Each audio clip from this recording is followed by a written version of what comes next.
Good morning, students. Today's topic in our discussion is group cohesiveness.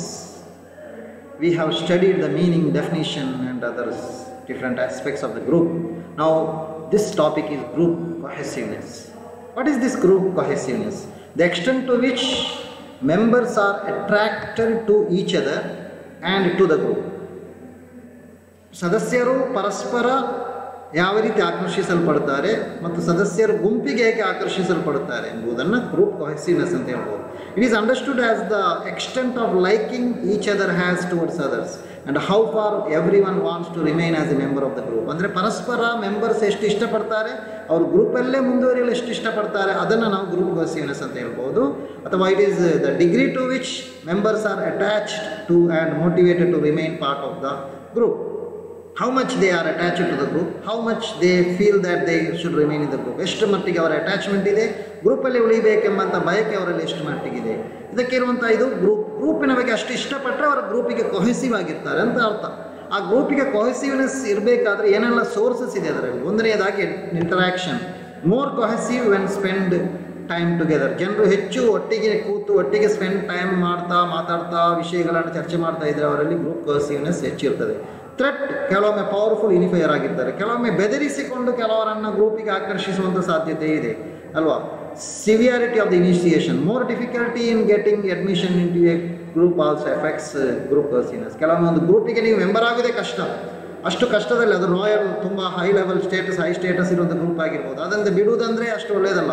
ಹಾಗಾಗಿ ಅಂತಹ ಒಂದು ಸನ್ನಿವೇಶ ಇದ್ದರೆ ಆಗ ನಿಮಗೆ ಗ್ರೂಪಿಗೆ ಹೇಗಾದರೂ ಗ್ರೂಪಲ್ಲೇ ಇರಲಿಕ್ಕೆ ನೀವು ಇಷ್ಟಪಡ್ತೀರಿ, ಅದಕ್ಕೆ ಸೇರುವುದೇ ಕಷ್ಟ ಆಗಿಬಿಟ್ರೆ ಸೇರಿದ ನಂತರ ಬಿಡಲಿಕ್ಕಿಲ್ಲ. ಫೋರ್ತ್ ಒನ್ ಕಾಪರೇಷನ್, ಪರಸ್ಪರ ಕಾಪರೇಷನ್ ಸಹಕಾರ ಎಲ್ಲ ಇದ್ದರೆ ಗ್ರೂಪಿನಲ್ಲಿ ನೀವು ಕೊಹೆಸಿವ್ ಆಗಿರ್ತೀರಿ, ಗ್ರೂಪ್ ಕೊಹೆಸಿವ್ನೆಸ್ ಜಾಸ್ತಿ ಇರ್ತದೆ. ಮತ್ತು ಶೇರ್ಡ್ ಗೋಲ್ ಅಂತ ಹೇಳ್ತೇವೆ. ಶೇರ್ಡ್ ಗೋಲ್ ಅಂತ ಹೇಳುವಾಗ ಇಲ್ಲಿ likely to be more cohesive, ಯಾವಾಗಲೂ ಗೋಲ್ಸ್ ಎಲ್ಲರಿಗೂ ಇಷ್ಟಪಡುವಂತಹ, ಎಲ್ಲರೂ ಪರಸ್ಪರ ಹಂಚಿಕೊಳ್ಳುವಂತಹ ಉದ್ದೇಶಗಳು ಗೋಲ್ಗಳಿದ್ದರೆ ಆಗ ಕೊಹೆಸಿವ್ನೆಸ್ ಹೆಚ್ಚಿರ್ತದೆ. Attitudes and values, strongest source is the overall attitude and values.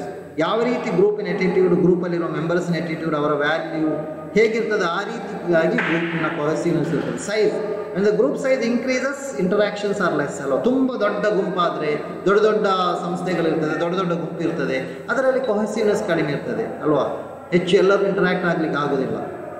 So ಇನ್ನು cohesiveness consequences of the group cohesiveness, group ಕೊಹೆಸಿವ್ನೆಸ್ನ ಇಂದಾಗಿ ಉಂಟಾಗುವಂತಹ ಪರಿಣಾಮಗಳೇನು, ಕಾನ್ಸಿಕ್ವೆನ್ಸಸ್. ಒಂದನೇದಾಗಿ ಕೊಹೆಸಿವ್ನೆಸ್ ಹೆಚ್ಚಿದ್ರೆ increase in morale, each member like others, reduced conflict, better communication ಅಲ್ವಾ. So ಎಲ್ಲ members ಪರಸ್ಪರ ಇಷ್ಟಪಡ್ತಾರೆ, ಜಗಳ ಆಡುವುದಿಲ್ಲ, ಒಳ್ಳೆಯ ಸಂಪರ್ಕ ಇರ್ತದೆ, ಹಾಗಾಗಿ ಅವರ ಕೆಲಸ ಎಫೆಕ್ಟಿವ್ನೆಸ್, ಅವರಿಗೆ ಮೊರಲ್ ಹೆಚ್ಚಾಗ್ತದೆ, ವರ್ಕ್ ಮಾಡಲಿಕ್ಕೆ ಒಂದು ಝೀಲ್ ಇರ್ತದೆ ಅವರಲ್ಲಿ. High productivity, second point. In cohesive group there is high productivity because fewer work related anxieties, ಕುತೂಹಲಗಳು, ಆತಂಕ ಇರುವುದಿಲ್ಲ, ಕುತೂಹಲ ಆತಂಕಗಳು ಕಡಿಮೆ. Lower absenteeism and turnover, ರಜೆ ಇಲ್ಲ, ಗೈರು ಹಾಜರಿ ಇಲ್ಲ, ಟರ್ನ್ ಓವರ್ ಆಗಾಗ ಬಿಡುವುದು, ಒಬ್ಬ ಸೇರುವುದು ಇನ್ನೊಬ್ಬ ಬಿಡುವುದು, ಹೀಗೆ ಇಲ್ಲ.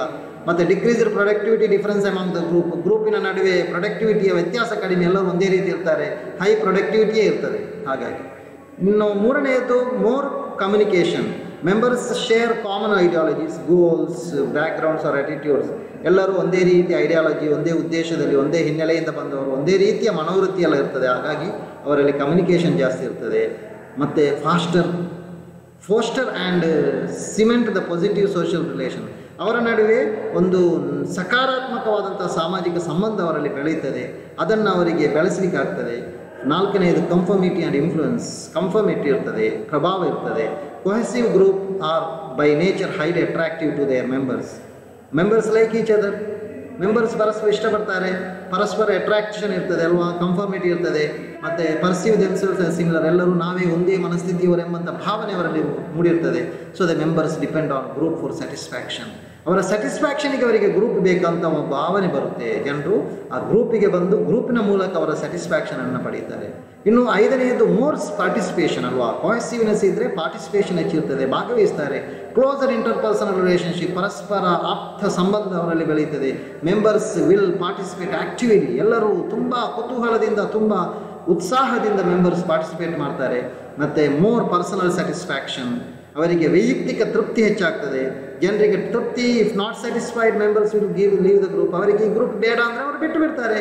ಸ್ಯಾಟಿಸ್ಫೈಡ್ ಡ್ಯೂ ಟು ಫ್ರೆಂಡ್ಶಿಪ್ ಅಲ್ವ, ಅವರಿಗೆ ಯಾಕೆ ಸ್ಯಾಟಿಸ್ಫ್ಯಾಕ್ಷನ್ ಬರ್ತದೆ? ಫ್ರೆಂಡ್ಶಿಪ್ ಇರ್ತದೆ, ಗೆಳೆತನ, respect, support, protection, feeling of security, ಪರಸ್ಪರ ಗೌರವ ಇರ್ತದೆ, ಬೆಂಬಲ ಕೊಡ್ತಾರೆ, ಪರಸ್ಪರ ಒಬ್ಬರೊಬ್ಬರನ್ನು ಸಪೋರ್ಟ್ ಮಾಡ್ತಾರೆ, ಅವರಿಗೆ ಒಂದು ಥರ ಫೀಲಿಂಗ್ ಆಫ್ ಸೆಕ್ಯೂರಿಟಿ ಇರ್ತದೆ, ಒಂದು ಸುರಕ್ಷತೆಯ ಭಾವನೆ ಆ ಗ್ರೂಪಲ್ಲಿ ಇರ್ತದೆ. ಆಗ ಅವರಿಗೆ ಹೆಚ್ಚು ವೈಯಕ್ತಿಕ ಸಂತೃಪ್ತಿ, ವೈಯಕ್ತಿಕ ತೃಪ್ತಿ ಉಂಟಾಗುತ್ತೆ. ಏಳನೆಯದು more, the seventh point is more success. Cohesiveness and success are dependent. ಹೆಚ್ಚು ಕೊಹೆಸಿವ್ ಆದರೆ ಆ ಗ್ರೂಪ್ ಸಕ್ಸಸ್ಫುಲ್ ಆಗಿರ್ತದೆ. Cohesiveness makes the group goal achievement easier and adds to the success ಅಲ್ವಾ.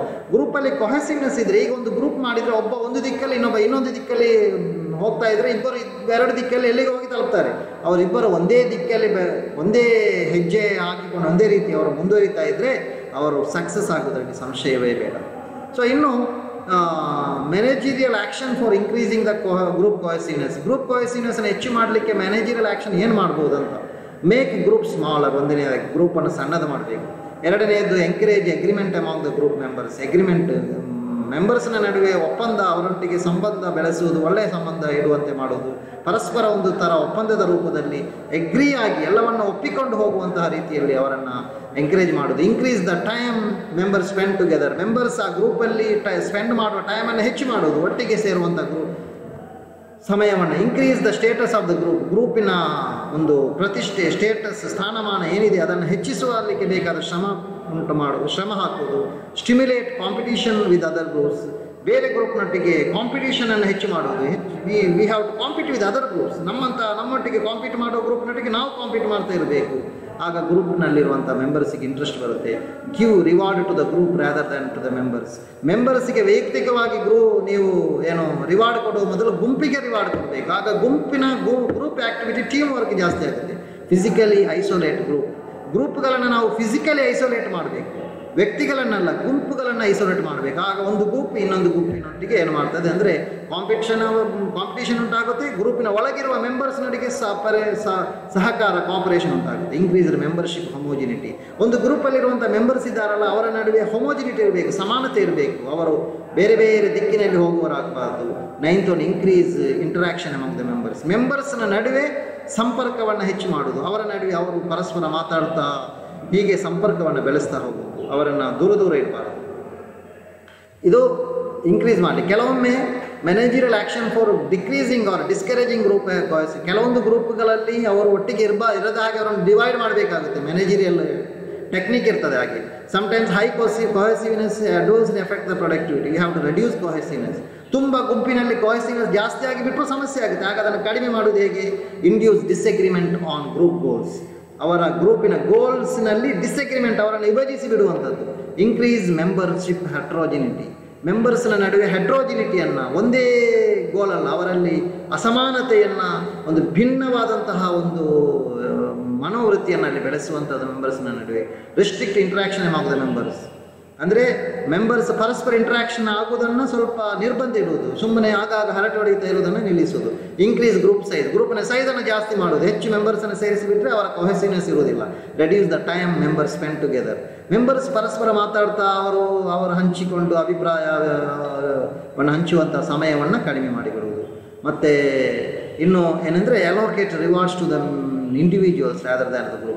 ಗ್ರೂಪನ್ನು ಹೊಡಿಬೇಕಾದ್ರೆ, ಗ್ರೂಪ್ನಲ್ಲಿ ಕೊಹೆಸಿವ್ನೆಸ್ ಇಲ್ಲದಾಗಬೇಕಾದ್ರೆ ಗ್ರೂಪಿಗೆ ಸನ್ಮಾನ ಮಾಡುವುದಕ್ಕಿಂತ, ಗ್ರೂಪಿಗೆ ರಿವಾರ್ಡ್ ಕೊಡುವುದಕ್ಕಿಂತ ಮೆಂಬರ್ಸಿಗೆ ರಿವಾರ್ಡ್ ಕೊಡಬೇಕು. ಆಗ ಮೆಂಬರ್ಸ್ ವೈಯಕ್ತಿಕವಾಗಿ ಬೆಳೀಲಿಕ್ಕೆ ನೋಡ್ತಾರೆ, ಇತರರನ್ನು ಲೆಕ್ಕಕ್ಕೆ ಹಾಕೋದಿಲ್ಲ. ಇದೆಲ್ಲ ಒಂದೊಂದು ಟೆಕ್ನಿಕ್ ಅಗತ್ಯ ಬಂದಾಗ ಮಾಡುವಂಥದ್ದು. Seventh one, remove physical isolation.